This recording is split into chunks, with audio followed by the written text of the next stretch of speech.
Lewin एक बहुत बड़े दरवाजे की तरफ चलता है। डीन द्वारा बुलाया गया। जैसे वह इंतजार करता है, उसके बॉडी में एक अजीब एनर्जी फ्लो करती है। जैसे ही वह रूम में एंटर करता है, लड़के को कुछ ऐसा दिखता है जो उसको सच में हैरान कर देता है। रूम सच में एक खुला मैदान है जो उसको बहुत फेमिलियर है, आर्डेल टेरिटरी। लेकिन और करीब से देखने पर लुविन नोटिस करता है कि जगह थोड़ी अलग है। उसके सामने उसको एक चेयर दिखती है, टेरन का तख्त, जहाँ किंग ऑफ मेजेस आमतौर पर बैठता है। लड़का सोचता है कि वह ऑब्जेक्ट वहाँ क्या कर रहा है। इग्नट उसके पीछे दिखाई देता है और पूछा कि वह क्या देख रहा है। उसने एक्सप्लेन किया कि यह स्पेस आई ऑफ मलोरोक द्वारा इंडिपेंडेंटली क्रिएट किया गया था। डीमंस का लीडर और फ्रेलिया के कॉन्टिनेंट पर हमला करने वाला पहला। आई में अपने टारगेट को उनकी सबसे गहरी डिजायर्स के विजन्स का अनुभव करवाने की पावर थी। मलोरोक की आंख किसी की सबसे गहरी डिजायर्स को रिवील करती है, और जो दुनिया ल्यूविन ने देखी वह उसकी अपनी सबसे करीबी रिफ्लेक्शन थी। उसको पता था कि उसकी सबसे बड़ी आकांक्षाएं आर्डेल टेरिटरी का पुनरुत्थान और सबसे बड़ा मेज बनना था। इग्नट ने पूछा कि क्या ल्यूविन क्यूरियस नहीं था कि उसने क्या देखा। डीन ने रिवील किया कि उसने एक ऐसी दुनिया देखी जहां स्टूडेंट्स स्टूडेंट्स की तरह बिहेव करते थे और मेजेस मेजेस की तरह। लेकिन उसने सोचा, यह जरूर कोई आसान काम नहीं होगा। दरवाजा धीरे से खुला, उनके स्पेस से निकलने का सिग्नल देते हुए। ल्यूविन ने जाने से पहले एक आखिरी झलक देखने का फैसला किया। उसने खुद को एक ट्रॉफी के साथ जीत का जश्न मनाते हुए देखा, अपने उत्सुक दोस्तों से घिरा हुआ। अगला वह ग्रेजुएशन रोब में दिखाई दिया, अपनी एकेडमी स्टडीज कंप्लीट करते हुए। ये सारे विजन्स उसके चेहरे पर मुस्कान ले आए। इग्नट के ऑफिस में वापस डीन ने ल्यूविन को एक कप चाय ऑफर की। जैसे ही लड़का पी रहा था, इग्नट उसको घूर रहा था। फिर उसने एक्सप्लेन किया कि उसने ल्यूविन को यहाँ एक सवाल पूछने के लिए बुलाया था, कि उसने कैसे डिटेक्ट किया कि मिकेल ब्लेजिंग फ्लावर और दूसरे स्टिमुलेंट्स यूज कर रहा था। ल्यूविन ने मुश्किल से घूंट लिया, अनश्योर क्या कहे। उसने एक्सप्लेन किया कि मिकेल का ऑरा डिस्टिंक्टली अलग था, उसकी अग्रेशन और एबनॉर्मल माना सर्कुलेशन के साथ कंबाइन किया हुआ। जो डीन इग्नट समझ पाए, ल्यूविन शकी से ज्यादा कन्विंस्ड लगता था। प्रोटैगनिस्ट ने फैसला किया कि उसको अपनी असली एबिलिटी एक्सपोज करने की जरूरत नहीं है, तो उसने एक्सप्लेन किया कि उसने मैजिक के बजाय फिजिकल स्ट्रेंथ यूज की और अरीना सिर्फ मैजिकल एबिलिटीज को सप्रेस कर सकता था। कई फिजिकल अटैक्स झेलने के बाद भी मिकेल हंसता रहा, दर्द का कोई साइन नहीं दिखाया। इसकी एकमात्र एक्सप्लेनेशन ब्लेजिंग फ्लावर ही हो सकती थी। इग्नट ने सोचा कि भले ही वह बहुत छोटा था, लड़का तेज था और उसके पास कई टैलेंट्स थे। एकेडमी के डीन के रूप में उन्होंने जो हुआ उस पर बहुत अफसोस जताया और ल्यूविन को यकीन दिलाया कि गैरी हिल फैमिली उसको अब तंग नहीं करेगी। इसके अलावा इग्नट के पास यंग लड़के के लिए एक ऑफर था। उसने पूछा कि क्या ल्यूविन इस साल के 7वें महीने में ग्रैंड फेस्टिवल में एकेडमी के रिप्रेजेंटेटिव के रूप में ज्वाइन करना चाहेगा। उस सवाल ने ल्यूविन को हिला दिया। यह एक ऐसी पोजीशन थी जिसकी हर स्टूडेंट ख्वाहिश करता था। प्रोटैगनिस्ट ने अपनी आंखें बंद कर ली, अपने सारे इमोशंस को घूंटने की कोशिश करते हुए। पहले उसने इग्नट का शुक्रिया किया कि उन्होंने उसको ऐसे ऑफर से सम्मानित किया, लेकिन ल्यूविन के पास कोई एक्सपीरियंस नहीं था। पिछले 5 सालों में उसने एक भी रियल बैटल एक्सपीरियंस नहीं किया था। उसके पिछले कुछ साल अनप्रोडक्टिव रहे थे उसके माना डिसऑर्डर की वजह से, तो उसको लगता था कि इस मैग्नीट्यूड के फेस्टिवल के लिए उसके पास कॉम्पिटिटिव पावर नहीं थी। लेकिन डीन की ओपिनियन में इनमें से कोई भी इशू प्रॉब्लम नहीं था। इसके उल्टा ल्यूविन में जीत के लिए एक सच्चा कंटेंडर बनने की पोटेंशियल थी। शायद थोड़ा डरावना भी हो, लेकिन इग्नट को यकीन था कि प्रोटैगनिस्ट में वह सब था जो चाहिए था। उसको एक सीक्रेट वेपन माना जा सकता था जो कहीं से भी दिखाई दिया। उसके कॉम्पिटिटर्स के लिए ल्यूविन एक कंप्लीट मिस्ट्री था। उसके बारे में कोई इन्फॉर्मेशन नहीं थी और वह उसकी स्ट्रैटेजीज या उनको काउंटर कैसे करना है इससे वाकिफ नहीं थे। ल्यूविन ने सोचा कि वह सच में उसके बारे में कुछ नहीं जानते थे, मिकेल के उल्टा, जो हमेशा स्पॉटलाइट में रहा था। इग्नट ने फिर पूछा कि क्या यंग लड़का चैलेंज एक्सेप्ट करेगा। डिटर्मिनेशन के साथ ल्यूविन ने जवाब दिया कि वह उस पर रखे भरोसे को सम्मानित करने के लिए अपना बेस्ट देगा। जब दोनों बात कर रहे थे, दरवाजे पर दस्तक हुई और डीन ने उनको अंदर आने को कहा। इग्नट ने एक्सप्लेन किया कि body art classes magic lesson से ज्यादा यूजफुल होंगी, इसलिए उन्होंने एक नए प्रोफेसर को बुलाया था। ल्यूविन उस आदमी को पहचानता लगा। वह गोल्टर पिरांटे थे जिन्होंने रिमार्क किया कि स्टूडेंट उनको देखकर ज्यादा खुश नहीं लगता था। ये नाइट फुलड्रिन ट्रूप्स का लीडर था और रेडियन किंगडम में सिर्फ 6 रैंक्ड नाइट्स में से एक था। ये गोल्टर ही था जिसने तीसरे एग्जाम में ओगर के खिलाफ ल्यूविन के साथ लड़ाई की थी। उनकी लेसन शुरू करने से पहले नाइट को कुछ चीजें कंफर्म करनी थी। गोल्टर ने प्रोफेसर हाइडल से सुना था कि ल्यूविन एक मेज था जिसके पास क्लोज रेंज में लड़ने के अलावा कोई ऑप्शन नहीं था। प्रोटैगनिस्ट ने सर हिलाकर कंफर्म किया। जो गोल्टर ने पिछली बैटल में देखा था, ल्यूविन के मूवमेंट्स कंसाइज थे और अननेसेसरी एक्शन से फ्री थे। लेकिन फिर भी ये काफी ऑब्वियस था कि यंग लड़के ने कभी ठीक से मार्शल आर्ट्स नहीं सीखे थे। वह मूवमेंट्स शायद एक ओगर के खिलाफ काम कर गए होंगे, लेकिन एक स्किल्ड नाइट उन्हें आसानी से पढ़ लेता। ल्यूविन को पता था कि गोल्टर सही था। उसने जो मूवमेंट सीखे थे वह बहुत रेपिटेटिव थे, लेकिन नाइट ने कहा कि अगर लड़का उससे सीखता तो वह बेसिक्स से आगे बढ़ सकता था। उसने पूछा कि क्या वह तुरंत ट्रेनिंग शुरू कर सकते हैं। एक नाइट के लिए सबसे क्रूशियल चीज उसके पैर थे, तो ल्यूविन को ठीक से चलना सीखना होगा। सिर्फ पहले चलना सीखकर ही वह प्रॉपर बॉडी आर्ट्स में महारत हासिल करेगा। सेलेस्टियल मार्शल आर्ट्स वह टेक्निक्स थी जो नाइट्स आमतौर पर ट्रेनिंग सेंटर में सीखते थे। लुविन ने अपनी बाह से एक तेज मूवमेंट की, हवा का एक ताकतवर झोंका अनलीश करते हुए। तलवार टेक्निक्स को छोड़कर सेलेस्टियल मार्शल आर्ट्स में कुल 36 मूवमेंट्स थे। लुविन ने मोमेंटम इकट्ठा किया और एक नई स्ट्राइक टेस्ट करने के लिए आगे लपका। उसने घूंसों की बारिश की और किक्स मारे। जैसे ही वह आगे बढ़ा, उसका मास्टर गोल्टर बस हाथ बांधे देखता रहा। उसके होंठों पर मुस्कान थी जिसने लुविन को सोचा कि क्यों। प्रोटैगनिस्ट ने गोल्टर से पूछा कि उसको सिखाने का मोटिव क्या था, क्योंकि उसको कोई पर्सनल फायदा नहीं होगा। लेकिन गोल्टर ने जवाब दिया कि यह एक इन्वेस्टमेंट था, एक ऐसे इंसान से मिलना जिसमें एक महान मेज बनने की पोटेंशियल हो और उसकी उस सफर में मदद करना उसकी ओपिनियन में एक एक्सीलेंट इन्वेस्टमेंट लगता था। शुक्रगुजार होकर लुविन ने झुककर अपने टीचर को यकीन दिलाया कि वह उसके गाइडेंस पर डिपेंड करेगा। लेकिन सोल्जर को ऐसी फॉर्मेलिटी थकाऊ लगी। बस मुझे ह्यूंग बुलाओ, उसने इंसिस्ट किया। लुविन अपनी ट्रेनिंग में लगा रहा। उसका बॉडी मोशन का ब्लर था, जैसे वह हवा में अनगिनत घुस्से मारता रहा, अपनी स्ट्राइक्स को शार्प करते हुए। ह्यूंग देखता रहा। यंग लड़के की प्रोग्रेस और हिम्मत से इम्प्रेस था। उसको ओगर की कॉप्स एग्जामिन करना याद आया। उसका जबड़ा टूटा हुआ था। लुविन सच में फैसिनेटिंग था। एक क्लोज रेंज मेज, ओगर से ज्यादा ताकतवर। 3 हफ्ते तेजी से गुजर गए। लुविन के स्टैट्स स्काई रॉकेटेड हो गए और उसके साथ स्ट्रेंग इवॉल्व हुआ, रैंक 3 तक पहुंच गया। लुविन की स्ट्रेंथ अब इनक्रेडिबल 2030 पॉइंट्स पर थी। यहाँ तक कि स्ट्रैंग, छोटा बेयर, भी उसकी तेजी से ग्रोथ पर हैरान था। ड्रेका को 2000 स्ट्रेंथ पॉइंट्स तक पहुंचने में 1.5 साल लगे थे, उसने कमेंट किया। अचानक एक आवाज ने उनकी कॉन्वर्सेशन को तोड़ दिया, लुविन का नाम पुकारते हुए। जेसन उनकी तरफ दौड़ा, हांफता हुआ। क्या हुआ? लुविन ने पूछा। क्या तुमने अभी तक देखा? जेसन हांफा, मुश्किल से बोल पा रहा था। ग्रैंड फेस्टिवल पार्टिसिपेंट लिस्ट अभी एकेडमी एंट्रेंस पे लगी है। लुविन को एंट्रेंस सेरेमोनी याद आई जहां उसने नए स्टूडेंट्स को रिप्रेजेंट किया था। इसने उसको जलती, शकी नजरों का टारगेट बना दिया था। पिछले 5 सालों से उसकी परफॉर्मेंसेस पैथेटिक से कम नहीं थी। उसने सिर्फ साइडलाइंस से देखा था, जैसे मिकेल हर अच्छा रिजल्ट छीन लेता था। लेकिन अब सब कुछ अलग था। लुविन एकेडमी एंट्रेंस की तरफ दौड़ा जहां स्टूडेंट्स की भीड़ जमा थी। जैसे ही उसकी नजरें अनाउंसमेंट पर पड़ी, उसका दिल जोर से धड़का। लुविन आर्डेल सच में एकेडमी का रिप्रेजेंटेटिव बन गया था। हर स्टूडेंट वहीं मुड़ गया, उसको गले लगाने और बधाई देने के लिए दौड़ते हुए। इसमें टाइम लगा, बहुत मेहनत लगी, लेकिन प्रोटैगनिस्ट ने अपनी जगह एकेडमी के रिप्रेजेंटेटिव के रूप में एक बार फिर वापस पा ली थी। प्रोफेसर हाइडल ने अपनी हैरानी मानी जब गोल्टर ने रिवील किया कि लड़के ने पहले ही सेलेस्टियल मार्शल आर्ट्स में महारत हासिल कर ली थी। एक सिर्फ 16 साल के लड़के का 5th क्लास तक पहुंचना फ्रैंकली डरावना था। फिर भी उन्होंने यंग लड़के पर भरोसा किया कि उसके पास वह पावर थी जो वह कुछ भी अचीव कर सकता था जो उसने सोच लिया। वक्त बदलता रहा। चुने हुए पार्टिसिपेंट्स अल्टेन की तरफ बढ़े। फेस्टिवल के महान स्टेज पर मोनो ट्रेन के अंदर स्टूडेंट सफर के बारे में चर्चा करते हुए उत्सुक थे, जबकि बहुत से एक्साइटमेंट में डूबे हुए थे। और लुविन आंखें बंद करके बैठा था, फोकस करने की कोशिश करते हुए। कुछ सफर से खुश थे, दूसरे उस पर तंज करते थे। फाइनली एक इरिटेटेड स्टूडेंट ने झटके से कहा, बच्चे जैसी हरकतों को बंद करो, चुप हो जाओ। प्रोटैगनिस्ट ने बगल में देखा, मुश्किल आने का एहसास करते हुए। वह हेंकीस था, मिकेल का लैकी और पिछले साल के फेस्टिवल में पार्टिसिपेंट। उसने मुस्कुराते हुए कहा कि अगर स्टूडेंट्स को लगता है कि लिविन फेस्टिवल में कोई चमत्कार करेगा तो उन्हें बस हार मान लेनी चाहिए। दूसरे स्पाइकी हेड लड़के ने बीच में कहा, क्लेम करते हुए कि मिकेल के पास कहीं ज्यादा अच्छे चांसेस थे। फाइनली एरोगेंट यूथ ने डिक्लेयर किया कि वह लिविन को उनका रिप्रेजेंटेटिव मानता ही नहीं था। हीरो ने उन्हें उन हरामखोरों के रूप में पहचाना जिन्होंने अपने गैरी हिल फैमिली कनेक्शंस का पर्सनल फायदे के लिए यूज किया था। फिर प्रोटैगनिस्ट ने जवाब दिया कि मिकेल बहुत खुश होगा, अपने छोटे पालतू कुत्तों को इतना वफादार देखकर कि वह अपने मास्टर के निकल जाने के बाद भी वही थे। हवा में टेंशन तुरंत बढ़ गई। हेंकीस को उकसाया गया, लेकिन लुविन अपने शब्दों से पीछे नहीं हटा। गुस्से में लैकी ने जवाब दिया कि यह सब इसलिए था क्योंकि यंग लड़का उनका रिप्रेजेंटेटिव था। लेकिन प्रोटैगनिस्ट ने उसको बीच में ही काट दिया, कहते हुए कि यह फेस्टिवल दूसरों से अलग होगा। यहाँ अच्छे रिजल्ट्स का मतलब ऐसे मौके थे जो उन्हें गैरी हिल फैमिली के थ्रू कभी नहीं मिलेंगे। हेंकीस को बिल्कुल यकीन नहीं था कि उनकी एकेडमी अच्छा परफॉर्म करेगी। प्रोटैगनिस्ट पेसिमिस्टिक स्टूडेंट के पास आया और पक्का किया, हाँ ये पॉसिबल है। उसने उन्हें याद दिलाया कि फेस्टिवल कोलैबोरेशन के बारे में था, तो वह टीम वर्क में इंटरफियर करने वाले किसी भी एलिमेंट को अलाउ नहीं कर सकता था।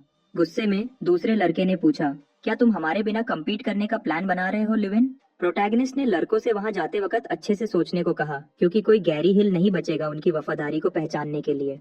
हेंकीस गर्जा कि वह यंग लड़के के ऑर्डर्स नहीं लेगा। स्टूडेंट की ट्रेन फाइनली चल पड़ी, अपनी मंजिल की तरफ तेजी से बढ़ते हुए। सारे स्टूडेंट्स ट्रेन की इनक्रेडिबल स्पीड से दंग थे। स्ट्रैंग हंसने लगा, रिमार्क करते हुए कि दुनिया कितनी बदल गई थी जब से वह आखिरी बार इसमें था। अचानक जेसन और प्रोटैगनिस्ट जिस कैबिन में बैठे थे उसका दरवाजा खुल गया। एक आवाज ने मुस्कुराते हुए कहा, मुझे यहाँ लूजर्स की स्मेल आ रही है। 3 लड़के टॉन्ट करना शुरू किए, उन्हें गांव के देहाती बुलाते हुए। उनकी यूनिफॉर्म शील्ड्स उन्हें ओयोडा नेशनल इंस्टीट्यूट ऑफ मैजिक के स्टूडेंट्स के रूप में निशान लगाती हैं। ओयोडा का एकमात्र स्कूल, एक वीरान जगह जो अपनी तलवारबाजी और एक्सट्रीम फिजिकल ट्रेनिंग के लिए मशहूर है। लुविन हैरान था, सोच रहा था कि यह लोग यहाँ क्या कर रहे थे। ग्रुप के सबसे टकला आदमी ने पूछा, मिकेल कहाँ है? उसने तो यह भी छेड़ दिया, ये मत कहना कि ब्लॉन्ड तुम्हारा नौकर बनने वाला है। बेइज्जती आती रही जैसे लड़के कैरेज में घूमते रहे। स्ट्रैंग ने कमेंट किया कि लुविन इतना पेशेंट था कि वह सारी बकवास सुन रहा था और शांत रहा। प्रोटैगनिस्ट ने रियलाइज किया कि उसकी एकेडमी के साथ आमतौर पर ऐसी दुश्मनी की जाती थी। उसने अपनी नजर कैरेज के पीछे फिक्स की, देखा कि प्रोफेसर हाइडल का इंटरफियर करने का कोई प्लान नहीं था। इस पल से टीम पर अथॉरिटी सिर्फ एकेडमी के रिप्रेजेंटेटिव के पास थी। टकला आदमी हैंकीज की सीट पर झुका और फिर मिकेल के बारे में पूछा, लेकिन पीछे की सीट से एक पक्की आवाज ने जवाब दिया, वह शायद टूटी हुई रिब्स के साथ बेड पर है। यह लुविन था जिसने इन्वेडर्स शो को बंद करने का फैसला किया था। अब सीधा खड़ा था। एक निराश लुक के साथ टकला आदमी बुदबुदाया, तो वह एकेडमी का नया रिप्रेजेंटेटिव है? टकला आदमी ने जवाब दिया, कहते हुए कि उसने उसको पहली बार देखा है। वह फिर घमंड से पास आने लगा, खुद में भरा हुआ। उसने अपना परिचय सेडा मलकीरी के रूप में करवाया, ओयोटा एकेडमी का रिप्रेजेंटेटिव। हमारे प्रोटैगनिस्ट ने भी फिर अपना परिचय करवाया। ये पहली इंट्रोडक्शन के लिए काफी था और लुविन ने आदमी को कैरेज से बाहर निकालने का ऑर्डर दिया। लेकिन जाने से पहले उसको जो कुछ भी उसने कहा था उसके लिए अपोलोजाइज करना होगा। वह शब्द सुनकर सेडा गुस्से से फट पड़ा। हंसकर उसने पूछा कि क्या उसको सच में अपोलोजाइज करने को कहा जा रहा है। टकला गुस्से वाला आदमी हैंकीज की तरफ मुड़ा, पूछा कि क्या उस लड़के ने नए रिप्रेजेंटेटिव को उसके बारे में नहीं बताया था, और अगर उसने नहीं बताया था तो उसको अपनी जगह याद दिलाने के लिए एक और मार की जरूरत थी। सिचुएशन को समझते हुए लुविन ने जल्दी से सब कुछ जोड़ लिया। यही वजह होनी चाहिए थी कि सारे स्टूडेंट्स ओयोटा के लोगों को देखकर कांप उठते थे। उन्हें शायद सब सीटा मलकीरी ने पीटा होगा। ये साफ तौर पर कंपटीशन से पहले टीम के स्पिरिट को कुचलने का प्लान था। लगता था कि ग्रैंड फेस्टिवल पहले ही शुरू हो गया था। एक सार्कास्टिक मुस्कान के साथ प्रोटैगनिस्ट ने चैलेंज किया, लड़ना है हॉटहेड? इरिटेबल सीटा का गुस्सा और बढ़ गया और उसने लुविन को मारने के लिए गुस्सा घुमाना शुरू किया। लेकिन इससे पहले कि वह कुछ कर पाता, एक क्लोक्ड फिगर दिखाई दिया, आदमी को रुकने का ऑर्डर देते हुए। साता तुरंत शांत हो गया, आदमी को प्रोफेसर बुलाते हुए। प्रोफेसर ने लड़के को डांटा। हाइडल को देखकर उसने इंसिडेंट के लिए अपोलोजाइज किया और साडा को धक्का देते हुए लड़के को वापस अपनी सीट पर जाने का ऑर्डर दिया। टकला आदमी गुस्से से चला गया, लुविन को फिर से फेस करने की कसम खाते हुए। हमारा प्रोटैगनिस्ट अपनी जगह खड़ा रहा, रियलाइज करते हुए कि रिप्रेजेंटेटिव बनना आसान काम नहीं होगा। ओयोटा कैरेज में वापस सेडा ने पूछा कि प्रोफेसर ने उनको क्यों रोका था, स्पेशली क्योंकि वही थे जिन्होंने ये मेथड सजेस्ट किया था। सर हिलाते हुए प्रोफेसर ने पूछा कि क्या लड़के को नहीं दिखता कि वह सच में मुस्कुरा रहा था। प्रोफेसर हाइडल टकले आदमी को देखते हुए मुस्कुरा रहे थे, जैसे उन्होंने ठीक वही सिचुएशन एक्सपेक्ट की थी। ये कहना मुश्किल था कि ये कॉन्फिडेंस था या कुछ और, लेकिन लुविन के पास जरूर सीक्रेट्स थे और वह पिछली बार जिसे मिकेल को उन्होंने फेस किया था उस जैसा बिल्कुल नहीं था। सेडा शांत हो गया, अपने प्रोफेसर के शब्दों पर गौर करते हुए। ओयोडा ग्रुप के कैरेज से गुजरने के बाद एटमॉस्फेयर पूरी तरह बदल गया। स्टूडेंट्स लुविन के इर्द गिर्द जमा हो गए, बिना रिप्रेजेंटेटिव के अपने पहले ग्रुप कंपटीशन के बारे में चर्चा करते हुए। यहाँ तक कि हेंकेस भी जोश में था, अपना सब कुछ देने की कसम खाते हुए। और ये स्टूडेंट्स जो कभी हसद और ईगो से भरे हुए थे, अब एक होकर यूनाइट होने लगे। बहुत से स्टूडेंट्स नर्वस थे, जानते हुए कि ओयोटा स्टूडेंट्स ने अपनी पूरी जिंदगी लड़ते हुए गुजारी थी। लुविन ने बीच में कहा, पूछा कि क्या वह गुस्से में नहीं थे? उन हरामखोरों ने उन सबकी बेइज्जती की थी। अगर उसने कुछ नहीं किया होता तो वह इडियट्स उनका और ज्यादा मजाक उड़ाने में और भी हिम्मत वाले हो जाते। वह सब कंफर्म अकतमांगल्स होते, जैसे उन लोगों ने उन्हें बुलाया था। लुविन ने चैलेंज किया, क्या तुम हमेशा के लिए बेइज्जती बर्दाश्त करना चाहते हो? तुमने उन हरामखोरों को तुम्हें पीटने दिया और इसकी वजह से पिछले 5 सालों से तुम्हारी बेइज्जती होती रही है। ये टाइम नहीं है कि तुम ईगो की वजह से आपस में लड़ो। स्पाइकी हेड लड़का हैंकीज के साथ पास आया और कहा कि उसने उसको एरो बॉल मैच के लिए गोली बनाने का सोचा था। लगता था कि मिकेल के क्रोनीज ने फाइनली लुविन का साथ देने का फैसला कर लिया था। अगला स्टॉप डुची ऑफ अल्टेन। सब अपना सामान उठा लो। डुची ऑफ अल्टेन रैनक के इंपीरियल फेडरेशन से संबंधित स्टेट्स में से एक है और यह पूरे एम्पायर में एकमात्र न्यूट्रल स्टेट है। अगर अल्टेन के अंदर कोई वायलेंस होता है तो कॉन्टिनेंट का रूलिंग एम्पायर इंटरवीन करता है और क्राइम्स को जज करता है। इसकी वजह से अल्टेन में बहुत बड़े इंटरनेशनल मैजिक और फेंसिंग टूर्नामेंट्स होस्ट किए जाते हैं, जिसमें फेस्टिवल ऑफ मैजिक और ग्रैंड सोर्ड प्रीस्ट शामिल हैं। एकेडमी स्टूडेंट्स जगह से पूरी तरह दंग हैं, कमेंट्स के साथ बज्ड हैं। जेसन रिमार्क करता है कि यह सच में एक दूसरी दुनिया जैसा लगता है, डेमन के स्टेट से बहुत अलग। लुविन अभी भी अल्टेन को देखकर हिला हुआ है, एक किंगडम की कैपिटल से जैसा एक्सपेक्ट किया जा सकता है। जगह में एक डिस्टिंक्टली एंशिएंट वाइब है और सब बहुत रिलैक्स्ड लगते हैं। ये सब देखकर हमारे प्रोटैगनिस्ट को सच में लगता है कि वह एक छोटे शहर से आया है। स्टूडेंट्स को अब उनके अकोमोडेशंस तक ले जाया जा रहा है, तो वह कैरेजेस में चढ़ते हैं। जैसे वह अपने लॉजिंग की तरफ बढ़ते हैं, हाइडल और लुविन चैट करते हैं। प्रोफेसर लड़कों को वार्न करते हैं कि दूसरे स्कूल के अकोमोडेशंस पर न जाएं, गलती से भी नहीं, क्योंकि अगर वे लड़ाई शुरू कर देते हैं तो कुछ अच्छा नहीं होगा। हमारे प्रोटैगनिस्ट को पर्सनली अटैक महसूस होता है जब प्रोफेसर ये कहता है, सीधा उसकी तरफ देखते हुए। कुछ स्ट्रैंग का ध्यान खींचता है और वह ऊपर देखता है। छोटा बेर इतना एक्साइटेड है कि लुविन भी हैरान है। वह कहता है कि उसने एक बहुत इंटरेस्टिंग सेंट पकड़ी है। फिर छोटा लड़का लड़के के कंधे से उछलता है, ध्यान से सुनते हुए। उसको ऑलमोस्ट यकीन है कि ड्राका का रेलिक कहीं पास में है। अगले दिन इग्नाइट एकेडमी के अकोमोडेशंस में जेसन अभी भी आधा सोया हुआ है, जबकि लुविन पहले ही तैयार है और जल्दी में है। वह दरवाजे से बाहर उड़ता है जैसे कोई देर से हो रहा हो। स्ट्रैंग को देखते हुए यंग लड़के कंफर्म करता है कि क्या वह श्योर है, और छोटा बेर कहता है कि वह मिनी मैप पर जल्दी ही दिखाई देगा। एक sign all teens memory touching workshop के एंट्रेंस को मार्क करता है, और यही वह जगह है। हमारा प्रोटैगनिस्ट धीरे से शॉप में एंटर करता है, क्योंकि ये कुछ ऐसा था जो एक ब्लैक ड्रैगन यूज करता था। छोटे बेर को लगा कि ये एक यूनिक लोकेशन में होगा, भले ही जगह काफी ऑर्डिनरी थी। लुविन ने सोचा था कि यह ब्लैक मार्केट या एक अमीर नोबल के वॉल्ट में होगा। फिर उसने अपनी गेमर्स आई एबिलिटी एक्टिवेट की और अंदर से आती एक अनयूजुअल ग्लो देखी। आर्टिफैक्ट एक फैबुलस एनर्जी निकालता है जो पूरे जगह को रोशन करता है। ये रिंग ड्राका का पहला आर्टिफैक्ट था, लेकिन उसकी पहली फेलियर भी, क्योंकि ये ज्यादा यूजफुल नहीं है। निराश होकर हीरो हाथ बांधता है जब स्ट्रैंग हंसता है, कहते हुए ये यूनिक है।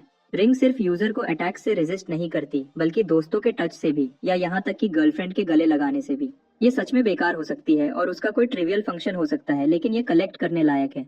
हर चीज के बावजूद रिंग एक्स्ट्रा 200 स्ट्रेंथ पॉइंट्स देती है, तो सिर्फ यही उसको वर्थवाइल बनाता है। ये उसको परफेक्ट फिट करता है, जैसे रिंग सिर्फ लुविन के लिए ही बनी हो।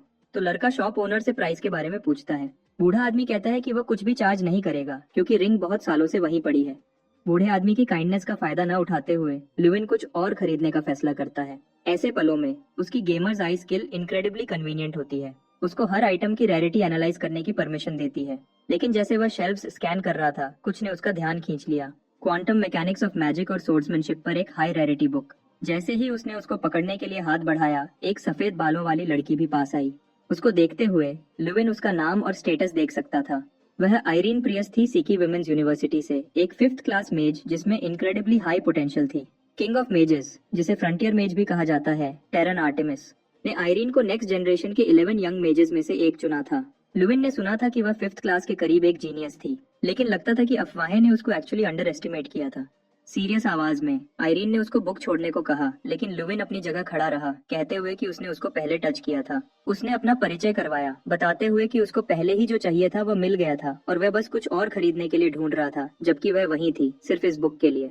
और अगर ज्यादा मुश्किल न हो तो वह आइटम लेना बहुत अप्रिशिएट करेगी। तो उसने पूछा कि क्या आयरीन एक्सप्लेन कर सकती है कि उसको बुक क्यों चाहिए थी, क्योंकि आमतौर पर कोई उस पर ध्यान नहीं देता। नर्वस होकर वह पसीने से भीगने लगी, जवाब नहीं दे पा रही थी। शर्माते हुए उसने जवाब दिया कि यह पर्सनल रीजंस की वजह से था और वह कोई डिटेल्स नहीं दे सकती थी। लुविन को यकीन नहीं था कि यह सिर्फ कोई एकेडमी टास्क था। उसको शक था कि यह किंग की रिक्वेस्ट या कुछ सिमिलर हो सकती है। फिर हीरो ने बुक छोड़ दी, उसको ले जाने को कहा, क्योंकि यह उसके लिए क्लियरली इम्पोर्टेंट थी। उसने अपनी पीठ फेरी और कुछ और खरीदने के लिए शेल्फ्स ढूंढने लगा। आयरीन उसको देखती रही, उस पर शुक्रगुजारी की एक लहर छा गई। डॉम्स में वापस लुविन ने लड़की से मिलने का किस्सा सुनाया और सब एक्साइटेड हो गए। जेसन और हेंकेस ने तुरंत पूछा कि क्या वह इतनी खूबसूरत थी जितनी अफवाहें कहती थी, और वह कैसे मिले। ब्लॉन्ड लड़का रोया, कहते हुए कि वह जेलस था, क्योंकि उसने हमेशा अपनी जिंदगी में एक बार उसके हाथों को छूने का सपना देखा था। हेंकीस ने घमंड से कहा कि उसने उसको फेस्टिवल में सच में देखा था और उसके पास बैठा भी था। दोनों लड़कों के बीच तुरंत एक बेकार बहस छिड़ गई, लेकिन फिर लुविन ने मेंशन किया कि लड़की एक्चुअली इनक्रेडिबली स्ट्रांग थी, हमेशा टॉप 2 में रैंक करती थी, हर साल सिर्फ डूम प्राइम से हारती थी। ये पार्टिसिपेंट रेनाक school of magic and soldier training का टॉप 1 था, पूरे कॉन्टिनेंट में अपनी एज का सबसे रिकॉग्नाइज्ड मेज। वह सोर्ड ऑफ रेडियंस का विल्डर भी था। ये इन्फॉर्मेशन फाइनली लुविन को समझ में आई कि आयरीन को अपने ओपोनेंट को हराने के लिए वह बुक डेस्परेट तरीके से क्यों चाहिए थी। लेकिन मैजिक सोर्ड्समैन होना इतना भी अच्छा नहीं है। सोर्ड्स दूसरे वेपन्स जितना मैजिक चैनल नहीं करते, और नाइटली स्किल्स में महारत हासिल करना आसान काम नहीं है। लेकिन डूम प्राइम अलग है। प्राइम है, उसकी तलवार एक इनक्रेडिबली रेयर आर्टिफैक्ट है, और उसकी तलवारबाजी एक ऑर्डिनरी नाइट से कहीं ज्यादा बेहतर है। जेसन उस लड़के की पागल किस्मत पर बुदबुदाना शुरू करता है। स्किल्ड, आर्टिफैक्ट विल्डिंग, हैंडसम और अमीर, ये सब बातें हमारे हीरो को गहरी सोच में डाल देती हैं। आयरीन ने 16 साल की उम्र में 5th क्लास मैजिक में महारत हासिल की, फिर भी डूम प्राइम उसको हमेशा हराता है। वह सोचता है कि क्या उसके पास इन रिनाउंड जीनियसेस के खिलाफ कोई चांस है, स्पेशली क्योंकि वह जरूर कोई ऐसा है जिसकी कोई परवाह नहीं करता। लेकिन इग्नट के शब्द उसके दिमाग में गूंजते हैं, वह जीत के लिए एक कैंडिडेट है। अपनी आंखें बंद करते हुए यंग लड़के ने उस क्लेम को अपनी पूरी ताकत से टेस्ट करने की कसम खाई। अचानक दरवाजा खुल जाता है और एक स्पाइकी हेड लड़का अंदर दौड़ता है, चिल्लाता है कि फेस्टिवल की ओपनिंग सेरेमनी का पहला स्केड्यूल रिलीज हो गया है। उस खबर ने लुविन की कंसंट्रेशन तोड़ दी।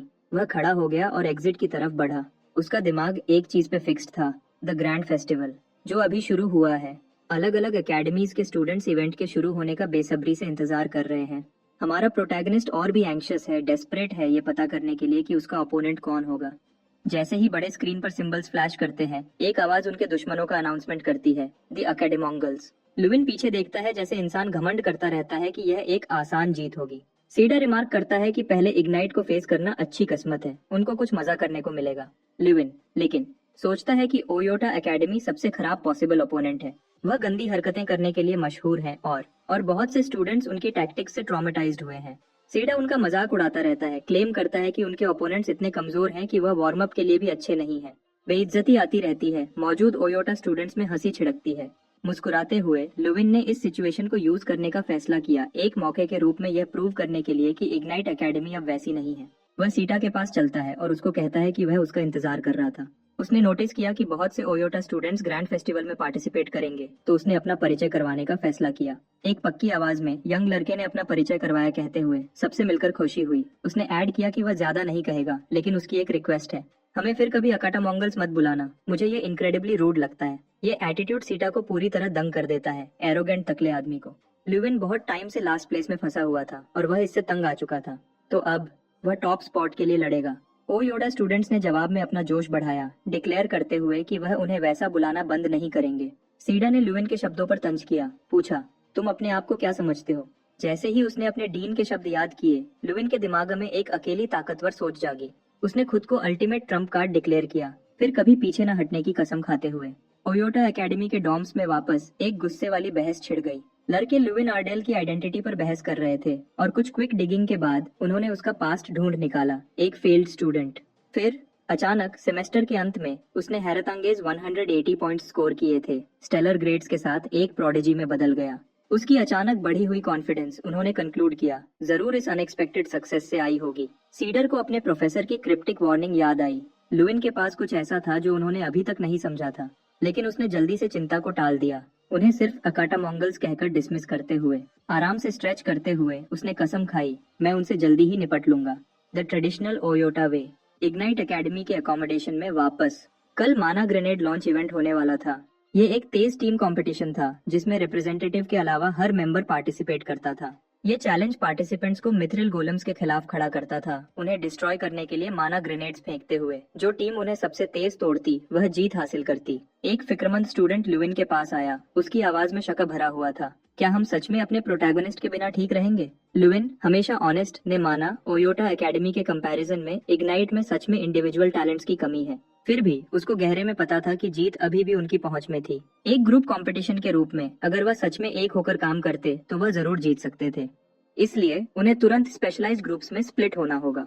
एक ग्रुप माना ग्रेनेड बनाएगा, दूसरा उसको ट्रांसपोर्ट करेगा, तीसरा गोलम्स पर असॉल्ट लॉन्च करेगा और चौथा अपोजिंग टीम को एक्टिवली सैबोटाज करेगा उनके गोलम को हील करके। स्टूडेंट्स ने अनईजी ग्लांसेस एक्सचेंज किए, प्रोटेस्ट करते हुए, वह मेथड गोलम्स को हराने में बहुत टाइम लेगा। ल्यूविन आंखें कंसंट्रेट करते हुए छोटी किए हुए एक प्रिसाइज प्लान बनाना शुरू किया। उसने फिर ग्रुप की तरफ मुड़ा, उनकी सोच पूछा अपनी पहली डिक्लेरेशन पर, हम आखिरी नहीं आएंगे, हम पहले आएंगे। वह पूरी तरह सिंसियर था, वह उनकी मदद करने के लिए अपना सब कुछ देने को तैयार था, यहाँ तक कि ऐसे गेम्स के लिए भी जिनमें वह पर्सनली कम्पीट नहीं करेगा। सुपीरियर इंडिविजुअल स्किल्स वाली टीम्स के लिए ट्रेडिशनल मेथड काम करता था, लेकिन इग्नाइट के लिए यह प्रेशियस टाइम की एक जानलेवा बर्बादी होती। जेसन ने सर हिलाया, डिक्लेयर करते हुए, मुझे ल्यूविन पर भरोसा है। हेंकीज ने उसके सेंटिमेंट को एको किया। इसके साथ टीम मोराल बढ़ गई और सब जल्दी से प्लान के पीछे रैली हो गए। हेंकीज ग्रेनेड्स बनाने वाली टीम को लीड करेगा, टाइमुंजी इग्नाइटेड ग्रेनेड्स को मूव करने की जिम्मेदारी लेगा। प्रोटैगनिस्ट ने ग्रुप्स को उनकी स्ट्रेंथ्स के हिसाब से ऑर्गेनाइज किया और उसकी गेमर्स आई एबिलिटी इनक्रेडिबली यूजफुल साबित हुई। उसको हर टारगेट की नेचर एनालाइज करने, वीकनेसेस मिनिमाइज करने और स्ट्रेंथ्स पिन पॉइंट करने की परमिशन देती हुई। वक्त के साथ स्टूडेंट्स अपनी एबिलिटीज में और कॉन्फिडेंट हो गए।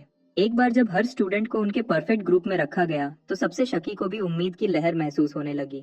रिलीव्ड होकर लुविन अपनी एक्सेप्शनल टीम फॉर्मिंग स्किल्स के लिए शुक्रगुजार था। कॉन्फिडेंस आखिर जीत की पहली सीढ़ी है। लेकिन जैसे ही उम्मीद खिलने लगी, फुलम मीटिंग में लड़खड़ाते हुए, मारा पीटा हुआ और चोट लगा हुआ आया। फिक्रमंद होकर लुविन फुलम की तरफ दौड़ा, पूछा कि क्या हुआ। वह ओ योडा रिप्रेजेंटेटिव था जो अपने क्रोनीज के साथ लड़के पर हमला किया था। ओयोटा फैसिलिटी में हॉल्स में अचानक एक तेज आवाज गूंजी। लुविन दरवाजे पर दिखाई दिया जहां सेडे ने उसको ग्रीट किया, शायद उसके विजिट की उम्मीद करते हुए। साता मुस्कुराते हुए डिक्लेयर किया कि उसको पता था लुविन आएगा और उसको चैलेंज किया। तुम क्या करोगे? एक पक्की आवाज के साथ प्रोटैगनिस्ट ने अपना हाथ उठाया और कमांड किया, सेडा मलकीरी, यहाँ आओ, हमें बात करनी है। एक चालाक मुस्कान के साथ सीटा ने लुविन पर तंज किया, उसको पागल बुलाते हुए और उसकी कॉन्फिडेंस पर सवाल करते हुए। लुविन जवाब में सेडा के कंधे पर हाथ रखा और अपनी डिमांड दोहराई, बहुत ज्यादा प्रेशर लगाते हुए। फोर्स इतनी ज्यादा थी कि सेटो घुटने टेकने पर मजबूर हो गया, झुकने पर मजबूर। हैरान और गुस्से में इस पावर डिस्प्ले से सेटा ने एक गुस्सा मारा, लेकिन लुविन ने आसानी से उसको डॉज किया। उसने अपने राइवल की बांह पकड़ी, उसको कस के दबाया और वॉर्न किया, अरीना के बाहर फिर से किसी दूसरे स्टूडेंट को छुआ तो तुम्हारे लिए अच्छा नहीं होगा। सेटा दर्द से कराहते हुए जमीन पर गिर गया और अपने हमलावर को घूरा।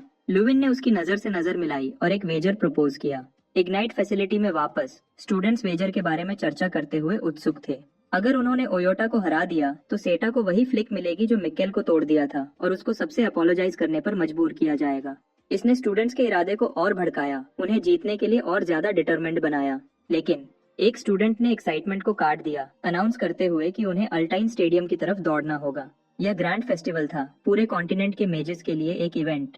हिस्टोरिकली मेजेस जो यहाँ एक्सेल करते थे वह पिवोटल फिगर्स बन जाते थे, खुद हिस्ट्री को बदलने में सक्षम। बदलाव इग्निट स्टूडेंट्स में साफ दिखाई दे रहा था, अब कॉन्फिडेंस और उम्मीद से भरे हुए। लुविन के लिए ऐसी जगह में होना एक्सिलरेटिंग था जहाँ हिस्टोरिकल लेजेंड्स बनाई जाती थी। एक मूंछों वाले एल्डर ने ओपनिंग सेरेमोनी के अंत का अनाउंसमेंट किया। लुविन अपने क्वार्टर्स की तरफ वापस जाने लगा, लेकिन कुछ ने उसका ध्यान खींच लिया। साता ने उसको घूरा और वॉर्न किया, तेज रहो, मैं इस बार अपना गार्ड नहीं छोड़ूंगा। फिर तकले आदमी ने अपनी पीठ फेरी और चला गया। लेकिन लुविन जिसे ओपोनेंट को सच में एनालाइज करना चाहता था वह सेटा मलकीरी नहीं था। उसने अपनी नजर कहीं और बदल दी, इनफेमस डूम प्राइम पर फोकस करते हुए। फेस्टिवल का चैंपियन और रेनाक school of magic and soldier training का लीडर। डूम प्राइम वह दुश्मन था जिसे उन्हें फेस करना होगा अगर वह कंपटीशन में मल्टीपल विक्ट्रीज सिक्योर करते हैं। जैसे ही लुविन सोच रहा था, एक आवाज ने उसके ख्यालों को काट दिया, सजेस्ट करते हुए कि वह ऐसे इंसान था जो सिर्फ मुश्किलों को अट्रैक्ट करता था। आयरीन उसके पीछे खड़ी थी, मुस्कुराते हुए पास आती हुई। उसने रिमार्क किया कि उसने उसको कल ही देखा था, हंगामा मचाते हुए, और यहाँ तक कि अल्टेन एक छोटी जगह थी और आयरीन को लगा कि सबको अभी तक पता चल गया होगा कि क्या हुआ। शर्मिंदा होकर लुविन ने एक्सप्लेन किया कि उसका मतलब मुश्किल पैदा करना नहीं था, बस बात करना था। लेकिन क्योंकि उसने उसके लिए बुक छोड़ने की काइंडनेस दिखाई थी, आयरीन ने उसको एक एडवाइस दी, ज्यादा अलग न दिखना ही बेहतर था। लुविन ने जवाब दिया, पूछा कि क्या उसको उसकी तरह एक्ट करना चाहिए, अपनी असली पावर छिपाते हुए। फिर उसने डिक्लेयर किया कि उसको जल्दी जाना है क्योंकि पहले इवेंट के कॉम्पिटिटर्स जमा हो रहे थे। उस जब ने आयरीन को थोड़ा अनईजी महसूस करवाया। बस कुछ ही मिनट्स में ग्रेनेड इवेंट शुरू होने वाला था। इग्नाइट स्टूडेंट्स जमा हो गए, खुद को तैयार करते हुए। एक एक्साइटेड जेम्स ने डिक्लेयर किया कि आज वह प्रूव करेंगे कि वह अब अकाटा मंगल्स नहीं है। लड़के इवेंट ग्राउंड्स की तरफ बढ़े।